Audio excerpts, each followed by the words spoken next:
রাশিয়ার president Vladimir পুতিনের সঙ্গে নবনির্বাচিত মার্কিন প্রেসিডেন্ট ডোনাল্ড ট্রাম্পের ফোনালাপ হয়েছে। এ সময় ইউক্রেনে যুদ্ধ না বাড়ানোর জন্য পুতিনের প্রতি আহ্বান জানিয়েছেন ট্রাম্প। স্থানীয় সময় রোববার মার্কিন সংবাদ মাধ্যম ওয়াশিংটন পোস্টের প্রতিবেদনে এ তথ্য জানানো হয়।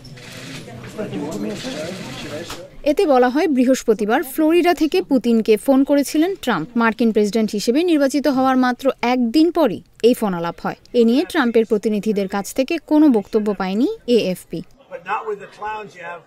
এ ফোনালাপ সম্পর্কে অবগত কয়েকজন ব্যক্তি এএফপিকে জানান, ফোনালাপে ট্রাম্প পুতিনকে ইউরোপে আমেরিকার বিশাল সামরিক উপস্থিতির কথা মনে করিয়ে দেন। পাশাপাশি তিনি শিগগিরই ইউক্রেনের যুদ্ধের সমাধান নিয়ে আরও আলোচনার জন্য আগ্রহ প্রকাশ করেন। এদিকে ইউক্রেনের প্রেসিডেন্ট ভলোদিমির জেলেনস্কি বুধবার ট্রাম্পের সাথে কথা বলেছেন। মার্কিন ধনকুবের ইলন মাস্কও এই ফোনালাপে যোগ দেন। জেলেনস্কি এই ফোনালাপকে চমৎকার বলে আখ্যায়িত করেছেন। ফোনালাপের বিষয়ে ইউক্রেনের প্রেসিডেন্ট জানান, ট্রাম্প সংলাপ বজায় রাখতে এবং সহযোগিতা এগিয়ে নিতে সম্মত হয়েছেন।